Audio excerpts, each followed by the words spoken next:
Do you have something happening in the background? What is this noise? Can you hear that? Yes. I was hoping you couldn't hear that. Wait, was that your bird? Yeah, that was my cockatoo. Oh my God. I was going to say, just bring him over. Bring him onto the podcast. He gets really sassy around this time, though. Oh my God. I love it. So you want to work in healthcare, but you're not sure where to start. I'm Leigha, your host of this podcast, and I'm bringing you the inside scoop on healthcare professions. From doctors to PAs to healthcare administrators and CRNAs, my goal is to let professionals tell their stories and give honest reviews of the careers they have chosen. So whether you're considering a job in healthcare or you simply have an interest in what we do, this show is for you. Welcome to the So You Want to Work in Healthcare podcast. Today, I have the pleasure of welcoming Joseph Radd. He is a critical care PA. He's been in the business 7 years, and he's based in Atlanta, Georgia. So welcome, Joseph. Hey, thank you. I'm excited to be here. Me too. I'm excited to have you. And I should also mention that you have a very entertaining TikTok account, social media account, which is how we met. So we'll talk about that later. But yeah, I love your stuff. Thanks. Yeah, that's been a fun time. I'm excited to talk about that too. Yeah. We start by getting into why you got into healthcare to give our viewers and listeners an honest review of what you do. But first, I just want to say real quick that today's episode and every episode on this podcast are not medical advice, and our views do not reflect the views of our employers. All right. So why healthcare? Why medicine? Was there like one situation, a story that, made you inspired into going into healthcare, or did you kind of just find yourself in PA school? Yeah. Well, I'm not going to answer with a cliche. Like I love helping people, and I want to, be that person for other people when they're in need, which is ultimately true. However, that's kind of cliche, and it's not really at the root of why I went into medicine. I think first and foremost, kind of growing up, I have a sister that was in and out of the hospital a lot for various reasons, and thank God everything's okay now. But being in and out of the hospital with her for several years when I was much younger kind of gave me the first insight into kind of how the healthcare system works, how stressful that was for my family, and how important it is to have a good team. And then as I got older, I actually wanted to go into different things first. Medicine wasn't like my very first choice as a young freshman going into college. It was actually law. But then as I realized in law classes, I didn't want to do that, kind of brought me back to the medicine route. And I think it's a combination of, I love science. I found that's really where I thrived in school, and applying that to, ultimately being a person in someone's most vulnerable time, when they're sick and they need someone to help them, kind of marrying those two together, really what I found myself in medicine for. I mean, yeah, we all obviously want to help people, but it is the cliche, the thing to say, or they tell us we just can't say it in our interviews, right? But like, it's true. We do want to help people, but yeah, you're not the first person to say that you had a family member. Actually, I think 2 other people on this podcast so far also had sisters that were in and out of the hospital as kids. So it's a common story when we are exposed, I think, to healthcare at a young age, and you either have a good experience or bad experience. And I think if either way, it could propel you into wanting to be in healthcare. So that makes perfect sense. When in your schooling, or where in your schooling were you when you decided to do the switch from like law to healthcare? I think the first or second semester, so still freshman year, okay, I started realizing there was far too much reading involved and politics involved and the branches of government involved that I quickly realized I didn't want to spend the rest of my life learning all that stuff. So it was very early. Okay, that's good. So you didn't have to backtrack much. You just could switch and get all your prereqs in. That's right. Yeah. Good. And then did you go straight from undergrad to PA school? How was that process? No, I didn't. I took some time in between. I did a lot of traveling. I did a lot of volunteering, both domestically and internationally. And then I also got another master's degree in a different semi-adjacent field. So I did all of that, went back to school before I felt like I was ready and qualified to apply to PA school. Oh, what was that? What was your master's in? Homeland security with a focus in public health preparedness. So, kind of like the public health realm, but more of an emergency, bioterrorism, disaster, kind of emergency preparedness side. That's cool. What made you want to do that? Just get more experience or I think it was the public health side of me that was interested, but also kind of knowing that PA school was very early on in college, knew that it was always the end game. Looking at how I can make myself more marketable, but also looking at what can I do if I marry the PA profession with something else, and kind of working maybe down the line for a government organization that could kind of put those two things together. Going through kind of in my generation, all of the, terrible things we've gone through in America, like 9/11 and COVID. I think being a part of that disaster relief effort is really intriguing. I really haven't talked to anybody who's had this kind of path. So it's super interesting to me. And I've never even like thought about that. So I'm glad you are because we definitely need people to help when there are disasters. So I'm sure it heightened your application and people are always asking me, and I'm sure you're getting these messages too on social media now, like what can I do to stand out with my resume, or like how do I get my patient care hours or whatever it is. But how long did it take you to do that first master's? It took a little over a year. I was able to expedite it and get it done within 3 full semesters And then that was before or after you traveled and volunteered? after volunteering. Okay. And then did you from there apply straight to PA school? Yes. And how was that? Did you have to apply to a lot of schools, or did you know where you wanted to go? Cuz like I only applied to 3 schools, but this was like back in the day.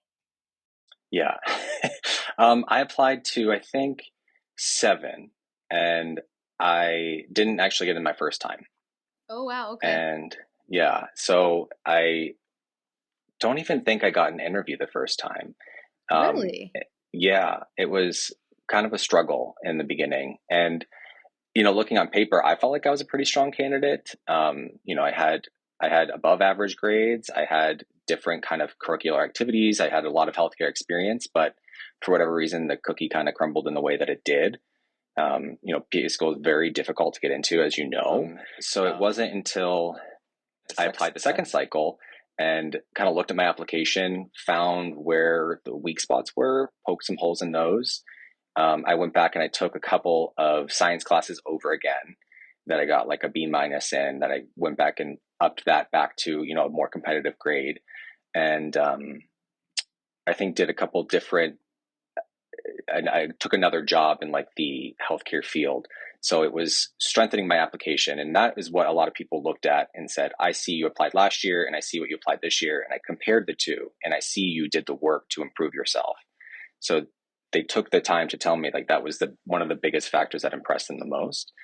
And then I got into my first choice, which was Penn State. So it worked out. It just took a little longer than I wanted. Yeah.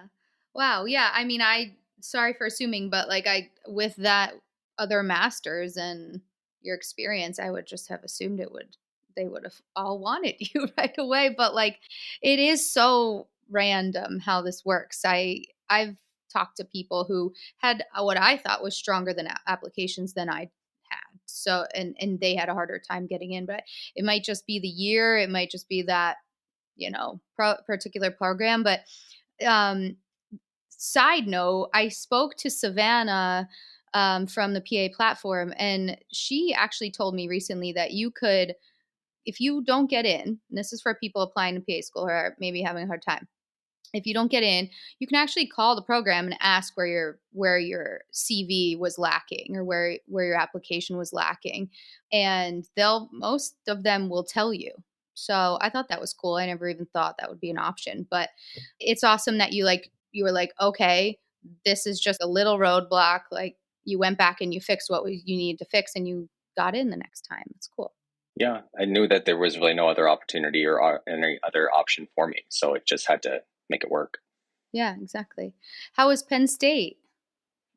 Penn State is great. So I'm an undergrad and my other master's in Penn State. So I'm a trifecta hat trick of Penn Oh, State. Yeah, I okay. owe them a lot of student loans. um, but Penn State's great. As an undergrad, it's a very different experience. Very social heavy. But Penn State PA program, I was a second class that they had. So it was a fairly new program. But our program director was very experienced. She came from another very successful program before she came and started Penn State's. But it was very difficult. It was probably one of the most challenging things academically that I've done, and didn't think I was going to get through it all the time. There's a lot of ups and downs. They pride themselves on pushing people through and making sure they get it. So they don't like to not graduate people. But I think there's some PA schools that kind of almost say, well, we admit 30, only 20 graduate. And they almost say that with like a little bit of pride to be like, not everybody makes it. We only like push through the creme de la creme, Yeah.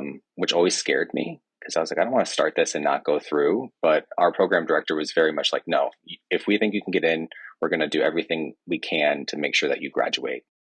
Yeah, And that's great. that always felt really reassuring.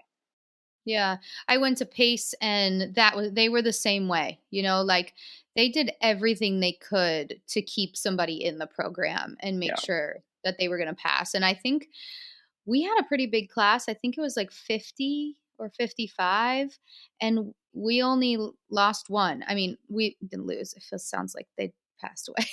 But we only like one person decided to leave the program after the first semester. I've heard that like other programs kind of almost like boasting about how Yeah. it's hard and like it's so easy to get kicked out. I don't know. I don't think that's the way to go. But I'm glad you got into your number one pick. I almost went to Penn State undergrad and like really almost went, and I was there for my like pre-orientation. I don't know what happened, but I was like, I want to go to college Charleston. And I just like canceled. I had like my deposit was in and everything. Oh, And wow. I applied to college Charleston. I got in like 4 days later and I went down there. And then I ended up leaving that there. But I always wonder what would it have been like if I went to Penn State. But everybody has gone there. Like all my friends who went to Penn State absolutely loved it. Yeah. It's a little bit of a cult. It's a little bit of Yeah. a cult. Yeah.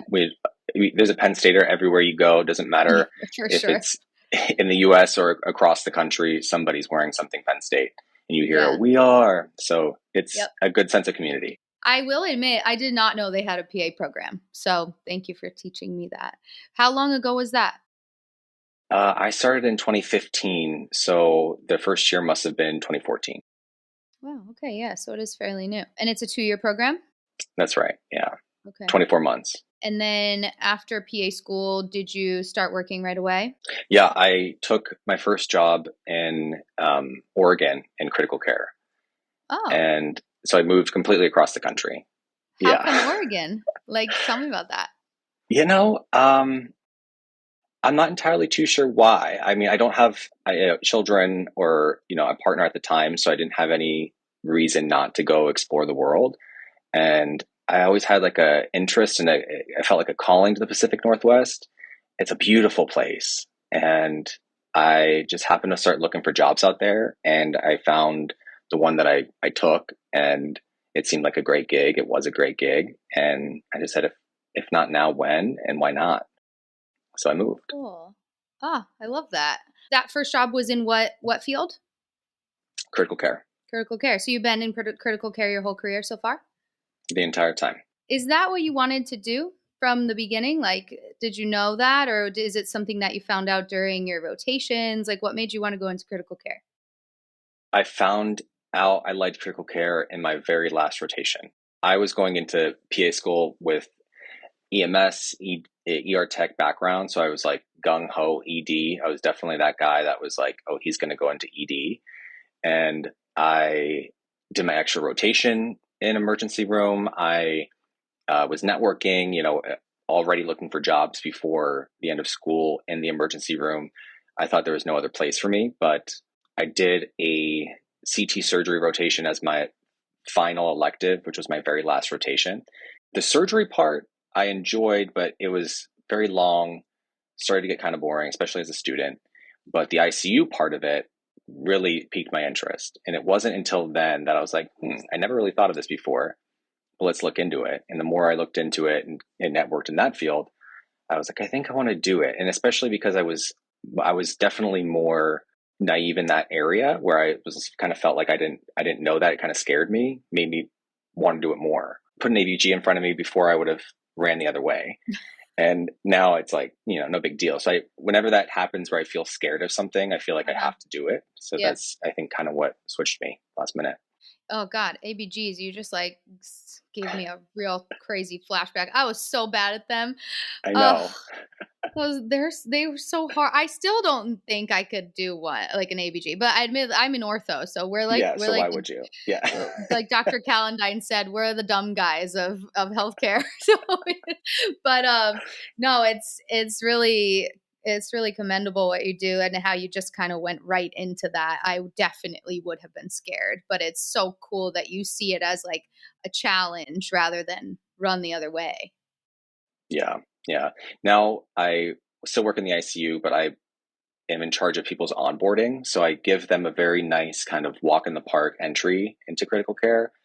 The job I had first, I was the first PA they ever hired. It Oh, was a very unique hospital in that it was the only one within like a 60-mile radius. So we just had sheer volume.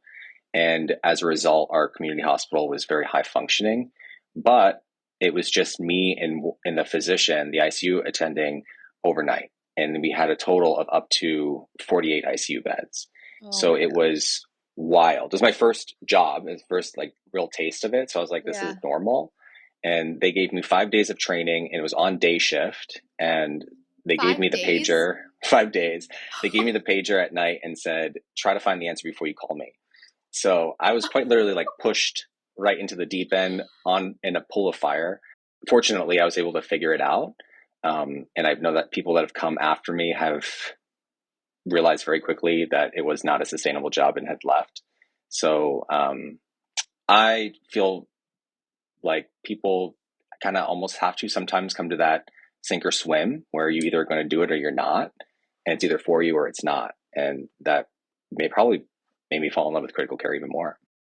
Wow, that's amazing. You're also not the first person to tell me they were like the first PA in their job, and it seems like number 1, you're like the guinea pig, right? They don't know what to do with you, so they either like don't give you enough autonomy or they expect too much, right? So, and then they just kind of like see what you can do and they take that and then they like increase it, if that makes sense. It's interesting how a lot of these hospitals, like high volume centers, will just hire a new grad as the only PA. Like, I don't know. I don't really understand that. I mean, I'm glad it ended up working out for you, but it just seems like they're just trying to save money or something. I don't know. I don't know. Maybe it's a save money thing. Maybe it's, we're not really sure. So let me like dip my toe in the water to see how this works, see Yeah. if it's something we want to invest in or not. None of the physicians that were in, I had a group of 9 or 10 of them. None of them had even worked with PAs before, even in throughout training and residency. So how was that for you though? Like were you respected? Like how did it work out? It was tough at times in the beginning. Some of the more cutthroat ICU positions were much less likely to either be invested or kind of let me do my thing. And others were very invested in my training and knew that if they got me to a place where I could kind of function without having my hand held, then that meant that they could go to bed and sleep. Smart. So it was like a little bit of it depended on who I worked with, but they more than not, once they realized their quality of life improved drastically and patient care improved and the nurses were happier and everybody just really seemed happier that there was another body there helping, then they kind of were like, we now can't function without you. Yeah. So it was a little bit of a road to get there, but Do they have yeah. more than one PA now working there, do you know? They had at the height of us, they had 3 or 4, Awesome. and now I'm not sure what their census is like, but I know Okay. it's not more. Okay. And then what brought you to Atlanta? Did you just want like another new experience? Well, I'm from Pennsylvania originally. And so when I Okay. went to Oregon, it was pre-pandemic, and working through the pandemic was obviously hard for a lot of reasons, but one of the hardest parts was not being close to my family and not being even within like a few hours or even a half of day, like a day. Like it would take me a full day to get back to where I live. And then it would come times where I'd be like, oh, there's a little bit of a lull in the cases. Let me go home. And then we get spiked again. So then I'd have to, not go. So I didn't really get to see my family for a very long time. So I was like, my parents are getting older. I never was a homesick kind of person. And I guess I'm really still not, but I wanted to be within a quick shot home. Right. And I wanted to go closer to home. I just didn't want to go all the way home because Yeah. Pennsylvania is cold and there's a lot of snow. And where Yeah. I'm from, there's not a lot that goes on. So I wanted to go closer, but not quite there. And then I found this job in Atlanta, and I said, why not? How do you like Atlanta? Atlanta's pretty cool. It's a huge city. It is definitely the biggest city I've ever lived in. There is so much to do. There's so much to eat. There's so much to drink. There's just like a ton that goes on all the time. And the airport is amazing. And Oh, I'm a that's huge traveler. Yeah. yeah. Like you, I love to travel. So the fact that I can drive 15 minutes to the airport and get anywhere almost within a direct flight is awesome. Yeah, I never really thought about that. It is like a big hub. I think I've flown through there. I don't really remember, but Yeah. yeah, it's 15 minutes to the airport. Oh my god, I wish. I mean, it should be 15 minutes to the airport because I can basically see it from my window, but it's Yeah. at always at least an hour. It's Wow. like Yeah. insane. But yes, love to travel. You said the job that you're in now is a little bit different. You're doing onboarding. Yeah. So I'm the lead of my unit now. So that's another part, is that I was able to find kind of leadership opportunities in this new role where there were so few of us, so there wasn't really leadership opportunities where I was. So I was able to become the lead of the ICU where I am now. Part of that is onboarding new hires, new grads, making sure that they're able to practice, to their best ability, and managing my team. It's great. It's awesome. Do you like it? You know, I do. I like it a lot, but there's always, when it comes to management and leadership, there's a lot of things I didn't realize about it that are a lot harder than I thought. So you're managing, you're leading people, you're sometime getting new grads, you said, and kind of making sure they're ready. Do they have more than a 5 day orientation process? I hope. Yeah, they do. They Okay. definitely do. It's more like 5 months, Okay, good. and as happy I am for them to make sure that they get through that 5 months. We have a big team, so there's always someone around. So people usually do pretty well, but there's always a little part of me that's like, I didn't get this, so maybe I should just like kind of push you off orientation a little earlier and make sure you can do what you can while you don't have as much support. Because if I can do it, you can do it. Yeah. Yeah. Real quick, I'm just curious, and if you're comfortable talking about this, or if you're not comfortable talking about this, it's okay, but I think it's important. Well, how is the pay in Oregon versus Atlanta in this kind of situation? Well, I think, you know, my job was unique in that I was the first one that got hired. There weren't many of us. They didn't really have a lot to compare it to. It was a private practice that was contracted by the hospital, so they kind of had a smaller leadership team that decided these things. And I didn't have a lot to compare it to, and I was a new grad. So Yeah. looking back now, I think I was grossly underpaid, and it was a night shift and the sheer amount of responsibility. But coming to Atlanta, I made, I'm now making a fair amount more than I was in Oregon. Cost of living probably is maybe about the same, maybe a little bit higher. It's good that I was able to make that transition, but I also consider I don't work nights anymore and I'm still making more. So comparing those two jobs, I definitely make more now. But as far as some of my other colleagues in Oregon that were doing similar things, they probably were making similar amounts. I just think my personal job I was being underpaid. I'm really big on people understanding what a good salary is. And I think so many PAs, especially in the beginning when we're new and we just don't know what to expect and we just want to get a job, we take jobs that are grossly underpaid or overworked or whatever it is, or both. I Yeah. think that salary transparency is very, very important. I mean, I've been in situations with people here in New York City, which, in my opinion, when I started as a PA, was probably the most underpaid city based on compared Yeah. to cost of living.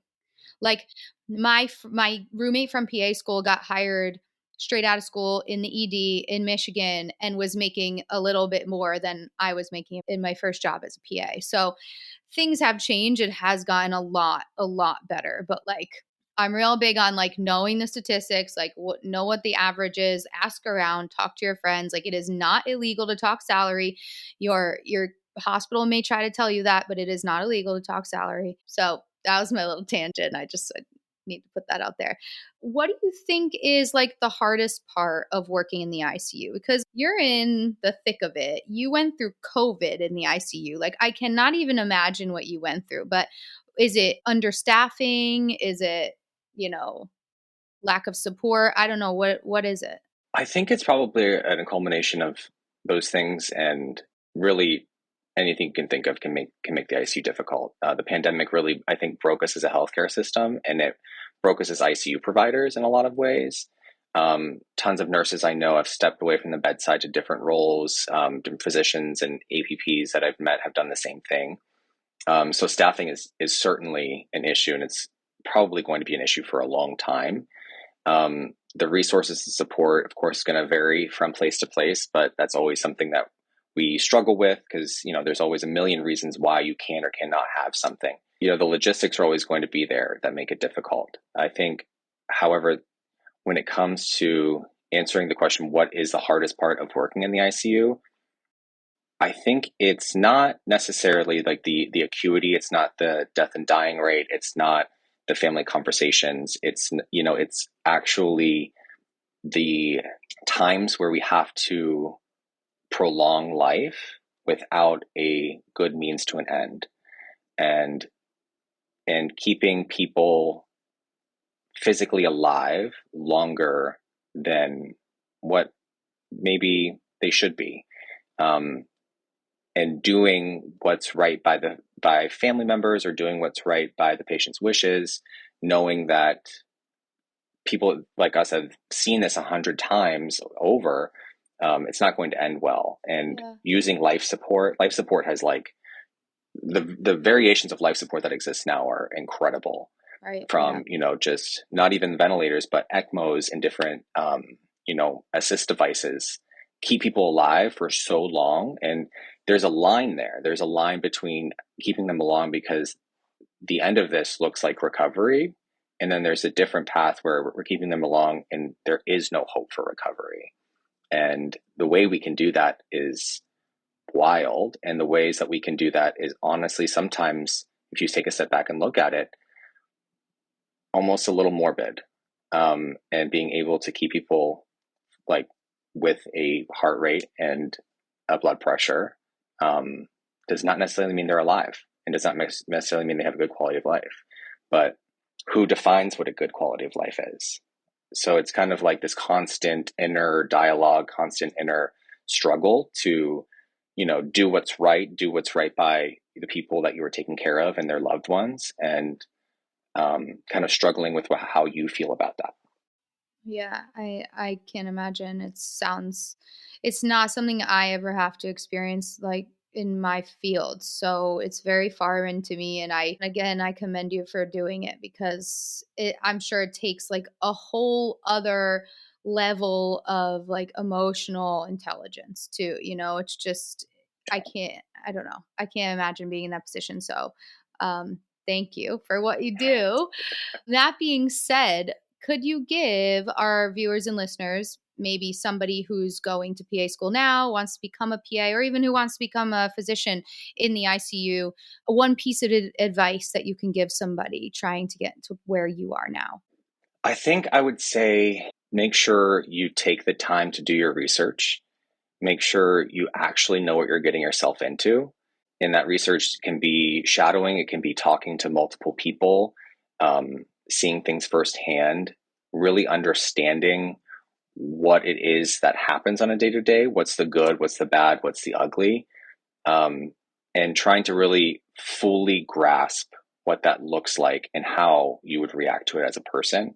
Because, there can be some really nice fluffy things that are around saying, oh yeah, I'm a healthcare provider in the ICU. That comes with a certain level of prestige where people will almost always be like, oh wow, that's great, that's really wonderful, thank you for doing that.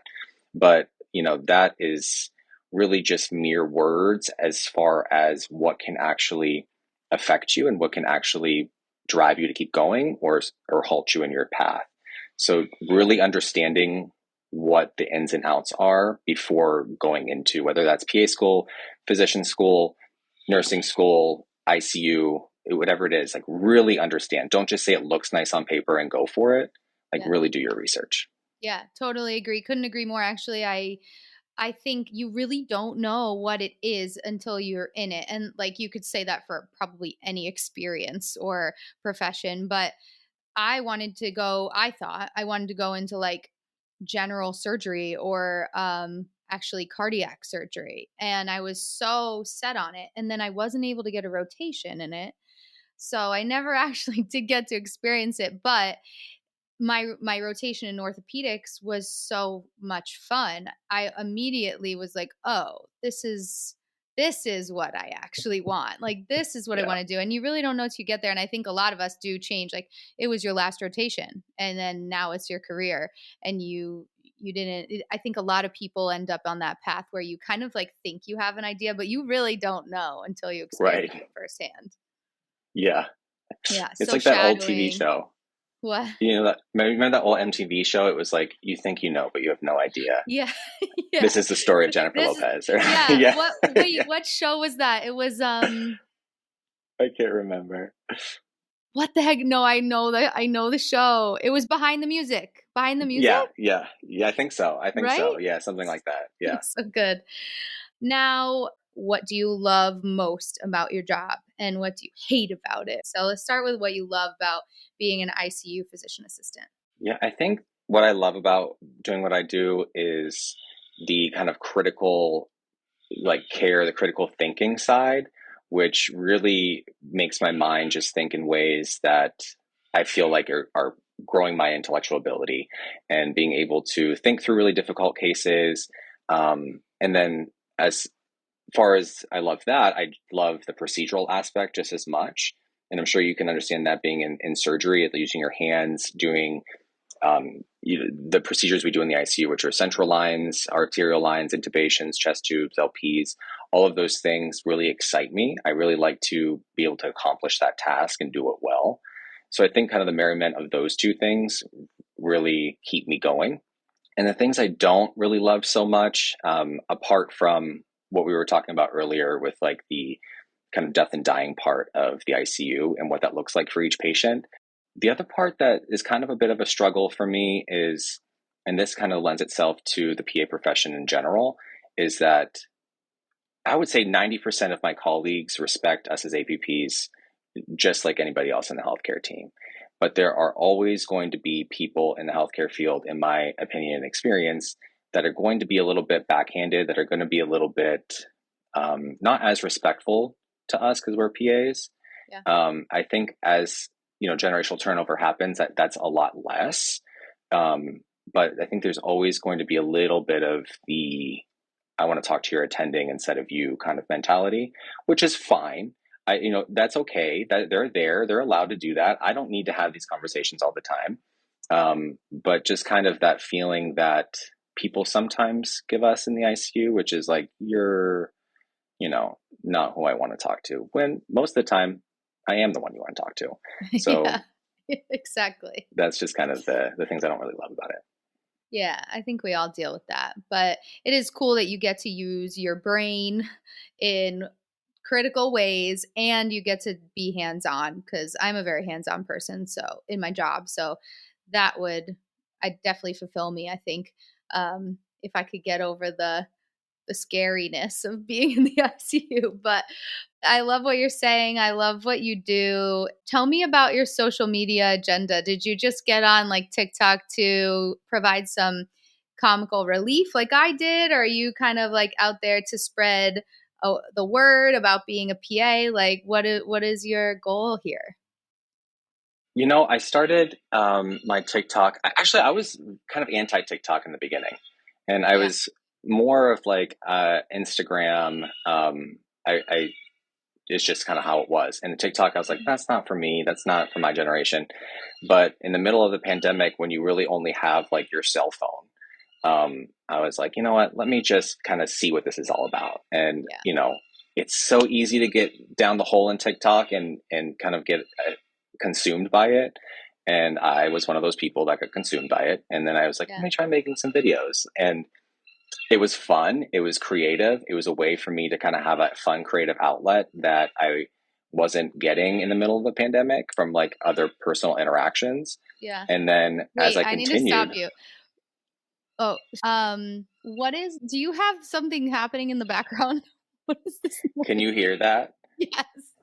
I was hoping you couldn't hear that. My hold on one second. Okay. I'm sorry about that. It's okay. It was actually good timing because my camera just overheated and shut off, so I had to change to my webcam, but it's fine. Wait, was that your bird? Yeah, that was my cockatoo. Oh my god. I was gonna say just bring him over. Bring him onto the podcast. I should have. I just put him to bed. Aw. This is about his time. 7 o'clock is usually his bedtime, so he starts flipping out if I don't put him in his cage. Oh my god. I love that. Um, I was saying, like, what is your social media agenda, basically? Oh, right. So I was actually never really interested in TikTok in the beginning. I was Right. more Instagram. And then when in the middle of the pandemic is when I started it. And we really didn't have anything other than my phone. So I decided to kind of download it and see what could happen. Download it. At the time, it was kind of like the really only thing of its kind. Hmm. Now we have Instagram Reels or whatever. But at the time, it was new, unusual. It was easy to grab your attention and hold it for a very long time. Yeah. And I said, why not just like do some of these weird videos that everyone else is doing? And I started it, and then I started kind of like using my creative side, Hmm. and I started saying, well, how good can I get at this? Or like how I wonder if people will find this funny. Hmm. And you find out very easily that you might think you're funny, but the internet will tell you if you're funny. Exactly. And what you think is funny is not necessarily funny to other people. I Um, know. and I love to laugh. And I love to have a good time. And that is like I really believe, as cliche as it sounds, laughter is the best medicine. It always fixes my day. 100%. Yeah. So if I can find, and I appreciate it when videos come across my feed that just like make me stop and I'm rolling. Like Yeah. that makes my day. So if Yeah. I felt like if I could bring that joy to somebody else and bring that moment of laughter to somebody else who might be having a bad day, Hmm. it was really worth it to me. And it Yeah. was a great way for me to be creative, kind of have that outlet, connect with people in a time where you couldn't even connect with your neighbor, and make someone laugh, make someone's day. So that was Yeah. kind of what started it. And now I'm just continuing. It's awesome. Same. I need that. I think we need humor as healthcare workers. Like, we need healthcare humor because we can get so lost in like the seriousness of our jobs. And I think it can easily spiral downward. Like, I mean, there's times where I've felt just like so sad after a tough day at work. And I'm Yeah. sure you do. Obviously, you deal with even more heavy stuff. But I think it's so important to have this like humor in our lives, even if it's just like a 10-second video. So I love Right. your videos. Keep doing it. I think you're funny. Well, thank you.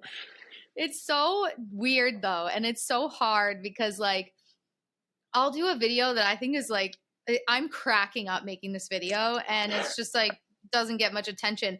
And then I'll do like kind of a cringy video where I'm like, I don't know if I should post this and I'll post it and people are like loving it. And I'm like, God, people are so corny. Like, why do they like this cringy stuff? Yeah. But it's still so fun and um Yeah, and it's really cool that I'm meeting like people like you on TikTok and Instagram because a lot of my guests have been people I've met on TikTok. I have friends like in the city here now that I hang out with in person because of TikTok. Like it's really amazing. It's gotten a little weird, but the height of the pandemic really was the best time for TikTok, but It was. you know, it's still fun. So where can people find you? What is your handle? My handle is the Raddest PA on both Instagram and TikTok. It's the coolest name. How did you even get it? Well, I wanted to do the Rad PA, but that was Uh-huh. taken, and by somebody that works in radiology, that's a PA. Mm-hmm. And so I was like, well, if you're the Rad PA, I'm going to be the Raddest PA. Yeah. My last name's Oh, Rad, so yeah. right. It makes perfect sense. I like it better. The raddest PA. It's the best. Is there anything that you would do differently in your course to becoming a physician assistant or, getting to where you are today? Um, you know, if anything would have done differently, I would have just started earlier. As much fun and how much I was able to learn and grow as a person after college, like taking those years to travel and volunteer and even get my other masters. I look at some of the PAs that went right after um, graduation of high school, right into it, or did the 5 year program, Mm-hmm. and I'm like, well, it would be nice that at 35 right now, soon to be 36, I could have even more experience and I could be even farther in my field and I could um, probably be just a little bit farther along. And kind of starting late makes me feel like I'm 35. I only have 7 years of experience. Like, do people take me seriously? Am I too old for this? Like, those things kind of sometimes cross my mind. And although I truly feel like those experiences I got after college before PA school did help me grow as a person, and those are invaluable, it would be nice to be, 15 years into my career versus 7. Well, I will say that while I understand what you're saying, I am 12 years into my career and I feel pretty burned out. So I feel like, Yeah, I guess it's true. and I didn't get to travel and I didn't get to take time off. Well, not that I didn't get to, I chose not to, but I will just try to help you see that I think the decision you made was probably for a good reason. And I'm a big believer in like everything happens for a reason. So, um, I for one am just jealous of the time of you for taking the time off, but I see what you're saying. Like it is the age thing, especially we're the same age. We just found out it's weird. It's definitely like, am I? Sometimes I feel I don't know if I'll put this in the podcast, but between you and me, sometimes I feel like, am I should be a PA forever? Like, am I supposed to be an old PA? Like, because do you know what I mean? Like sometimes it feels like a career where I'm like, I feel like a little kid still. I have to ask people for permission for things. And I'm like, okay, I'm going to be 40 in a few years. I don't know. Do you know what I'm trying to say? I do. No, I completely and totally know what you're trying to say. I'm like, am It's, I going to be a PA for life? I don't know. yeah, it's a weird thing to think about being like Mm-hmm. an old, an old PA. I'll have to It'll change my handle to the oldest PA. oldest. And, and it's, yeah, because I've seen people that are ready to retire in our role. Yeah, Um, but it's a weird dynamic to think about because it is. I'm starting to get to the age where new attendings are coming out and that are younger than me. Yes. And, I have to, like you said, sometimes ask for permission or get trumped by, their decisions, which Yeah. I understand that sometimes just how it works. Yeah. But it's like, I'm older than you. I know. I know. It just started happening like this year, last year, where like the fellows are younger than me, and I'm like, what? I don't know what to do with this. But yeah, is there anything else you want to talk about, or anything you want to say? I think you had some really great questions. I think we talked about some really fun and also heavy things. Yeah. Sorry, Zeus wanted to be part of the podcast too. I should have brought him up. That would have been fun. But gets really sassy around this time though. So usually he's pretty quiet, but when he's not, he's Yeah. not. All right. So thank you so much. This has been really, really great. Thanks for taking the time out of your day, out of your Friday to do this podcast. This will air on YouTube and all listening platforms. So if you're listening on Apple Podcasts or Spotify, please don't forget to give a 5-star review. It takes 2 seconds. And then afterwards, it'll be on YouTube. And if you're watching on YouTube, don't forget to subscribe. This podcast is the So You Want to Work in Healthcare podcast. So that's where you can find us across all platforms. Thanks for listening, and can't wait to see you guys in a couple weeks. This is the So You Want to Work in Healthcare podcast with new episodes every month. Don't forget to subscribe to stay up to date on the latest releases.